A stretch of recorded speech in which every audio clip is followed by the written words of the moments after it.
दोस्तों, हिंदू धर्म शास्त्रों में समय को बहुत ही शक्तिशाली बताया गया है।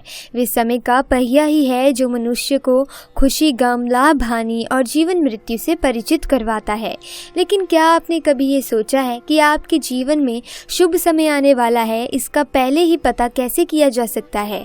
अगर नहीं तो चलिए आज की इस वीडियो में हम आपको उन संकेतों के बारे में बताते हैं जिन्हें जानने के बाद आप भी अपने जीवन में होने वाले बदलाव का अंदाजा पहले से ही लगा सकेंगे, जिसके बारे में भगवान श्री कृष्ण ने स्वयं नारद जी को बताया था। लेकिन उससे पहले आपसे रिक्वेस्ट है कि इस वीडियो को लाइक कर देना और सच्चे मन से कमेंट बॉक्स में पूरी श्रद्धा से राधे राधे जरूर लिखना। दोस्तों, हिंदू धर्म ग्रंथों में वर्णित एक कथा के अनुसार जब एक दिन नारद जी भगवान श्री कृष्ण से मिलने आए तो उन्होंने भगवान से पूछा, हे नारायण, कृपा करें ये बताएं कि कोई भी मनुष्य अपने जीवन में आने वाले शुभ समय के बारे में पहले से ही कैसे जान सकता है? तब भगवान कृष्ण ने उत्तर दिया, हे देवऋषि, मैं स्वयं मनुष्य को समय परिवर्तित होने से पहले ही कुछ संकेत पशु पक्षियों, छोटे बच्चों और अपने भक्तों द्वारा पहुंचाता ही रहता हूँ, जिन्हें ज्ञानी मनुष्य तो समझ लेते हैं लेकिन अज्ञानी मनुष्य उन्हें भाप भी नहीं सकते। हे देवऋषि, इन संकेतों में से सबसे पहला संकेत ये है कि जब किसी मनुष्य की आंखें ब्रह्म मुहूर्त में अक्सर खुलने लगती हैं और उसे ईश्वर का स्मरण स्वतः ही होने लगता है, या फिर मनुष्य को ऐसा प्रतीत होने लगता है कि उन्हें कोई और किसी दिशा की ओर ले जा रहा है, तब ऐसे मनुष्य को ये समझ लेना चाहिए कि आने वाले समय में उनके भाग्य का द्वार खुलने वाला है और उन्हें कामयाबी की नई राह मिलने वाली है। ऐसे समय में मैं स्वयं मनुष्य की सहायता करता हूँ। तो मित्रों, अगर आपकी भी आंखें ब्रह्म मुहूर्त में खुलने लगी हैं और आपने अपने जीवन में ऐसा बदलाव महसूस किया हो तो नीचे कमेंट करके हमें अवश्य बताइएगा। इसके बाद श्री कृष्ण दूसरे संकेत के बारे में बताते हुए नारद जी से कहते हैं, हे ब्रह्मपुत्र, जब कोई मनुष्य प्रसन्न रहने लगता है या फिर उसके चेहरे पर हर वक्त मुस्कान दिखाई दे, अर्थात वे मुस्कान से भरा हुआ रहता हो, और ऐसा मनुष्य जब अपने क्रोध पर विजय प्राप्त कर लेता है तो उसे समझ लेना चाहिए कि उसके जीवन में अद्भुत खुशियों की बारिश होने वाली है। ऐसा मनुष्य जब किसी चीज के बारे में सोचता है तो उसे उम्मीद से भी ज्यादा मिलता है। मित्रों, आपने भी सुना होगा कि प्रसन्न चित्त मनुष्य के मन में ईश्वर स्वयं वास करते हैं, और ऐसे में जब मनुष्य का मन प्रसन्न रहने लगे तो उसे समझ लेना चाहिए कि उसके जीवन में अच्छे समय का आगमन होने वाला है। इसके आगे भगवान कृष्ण तीसरे संकेत के बारे में बताते हैं कि जब किसी मनुष्य के द्वार पर गौ अर्थात गायें बार बार खाने या फिर बंदर उसके घर की चीजें अपने आप उठाकर ले जाने लगे, या फिर उसके घर के प्रांगण में बिल्ली बच्चे को जन्म दे, या फिर पक्षी उसके घर में आकर अपना बसेरा बनाए और चहकने लगे, तब भी मनुष्य को समझ जाना चाहिए कि आने वाला समय उसको पहले से और ज्यादा शक्तिशाली बनाने वाला है और वे अपने जीवन में नई नई ऊंचाइयां छूने वाला है। इसके बाद चौथे संकेत के बारे में बताते हुए भगवान कृष्ण कहते हैं, जब किसी मनुष्य के घर पर छोटे बच्चे बिना बुलाए बार बार आकर खेलने लगे या फिर उन्हें देखकर बार बार मुस्कुराए, तो ऐसे में उस मनुष्य को भी समझ जाना चाहिए कि उनका आने वाला समय खुशियों से भरा होने वाला है और नए रिश्ते उनसे जुड़ने वाले हैं। दोस्तों, आपने भी बड़े बुजुर्गों को ये कहते सुना होगा कि छोटे बच्चे ईश्वर का रूप होते हैं और वे हमेशा आपके लिए शुभ ही होते हैं। इसके बारे में आप स्वयं क्या सोचते हैं, हमें नीचे कमेंट्स में बताएं। पांचवें संकेत के बारे में भगवान श्री कृष्ण बताते हैं कि जब मनुष्य के खर्चे में कमी आने लगे और धन प्राप्त करने के नए नए स्तोत्र अपने आप दिखाई देने लगे, ऐसे में उस मनुष्य को ये जान लेना चाहिए कि उसका बुरा वक्त जाने वाला है और उसके बाद से उसके घर में स्वयं माँ लक्ष्मी वास करने वाली हैं।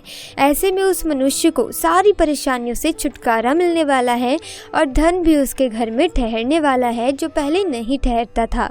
फिर भगवान कृष्ण आगे बताते हैं कि जो अगला संकेत मैं मनुष्य को भेजता हूँ जिससे वे जान सकें कि उनका शुभ समय शुरू होने वाला है, वे ये है कि जब भी कोई मनुष्य पूजा की थाली लिए हुए भगवान की आरती करता हो और उसे ऐसा प्रतीत हो कि उसे देखकर भगवान की मूर्ति मुस्कुरा रही है, या फिर बड़े दिनों के बाद उसके घर में अतिथि अतिथियों का आगमन हुआ है तो उसे भी समझ जाना चाहिए कि उसका अच्छा समय शुरू होने वाला है।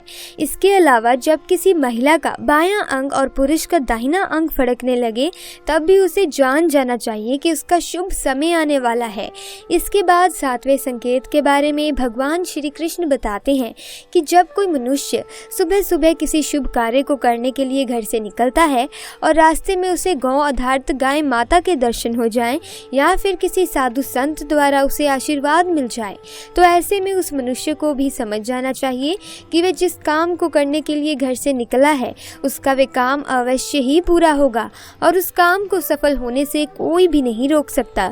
अंत में भगवान कृष्ण बताते हैं कि हे नारद, इन सब के अलावा जब किसी मनुष्य को संध्या के समय जल से भरा पात्र या फिर दूध से भरा पात्र किसी के द्वारा उससे प्राप्त हो या फिर कोई उसे मिठाई दे तब भी उसे समझ जाना चाहिए कि अब उसका भाग्य खुलने वाला है। तो मित्रों, ये थे वे 7 संकेत जिन्हें जानकर या फिर महसूस करके अपने आने वाले शुभ समय को भली भांति पहचान सकते हैं। इन संकेतों के बारे में जानकर आप भी उन मनुष्यों में से एक हो गए हैं जो अपने आने वाले समय को अच्छे से पहचान सकते हैं। लेकिन भगवान कृष्ण ने ऐसा ही कुछ संकेत और भी बताए हैं जो मनुष्य के जीवन में आने वाले अशुभ समय के बारे में बताते हैं। किसी भी व्यक्ति का जीवन दोस्तों आसान नहीं होता। अगर जिंदगी में सुख आएंगे तो यकीनन दुख भी आएंगे। इस जीवन का दूसरा नाम ही सुख और दुख है। इंसान जिंदगी में इन दोनों दौरों से गुजरता है। इसीलिए हर इंसान को दुख और सुख का सामना करने के लिए हमेशा तैयार होना चाहिए। ये ऐसे समय हैं जो किसी को बताकर नहीं आते। कब किसी व्यक्ति के जीवन में दुखों का पहाड़ टूट जाए ये तो कोई नहीं जानता, पर दुख आने से पहले भी भगवान संकेत जरूर देते हैं।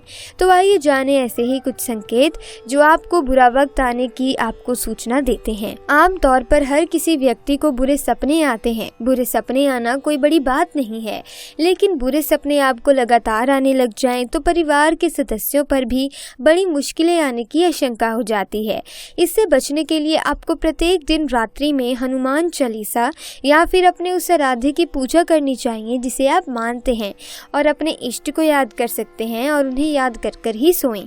अगर आपके शरीर में बाएं तरफ का अंग फड़कता है तो उसे बहुत ही खराब माना जाता है। इन अंगों में बायां गाल, बाजू या फिर बाईं आंख शामिल होते हैं और अगर ये अंग फड़कते हैं तो आने वाली परेशानी का संकेत देते हैं।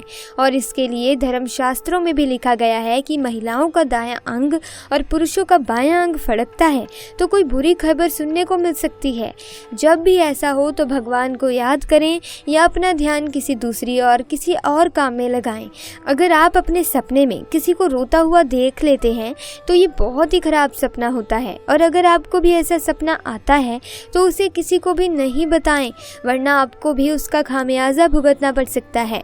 ऐसे सपने आने की बात को जितना दबा कर रखें उतना ही अच्छा होगा, वरना आपके साथ बहुत बुरा हो सकता है।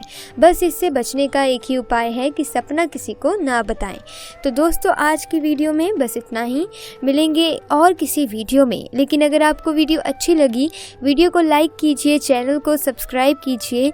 आपका बहुत बहुत धन्यवाद।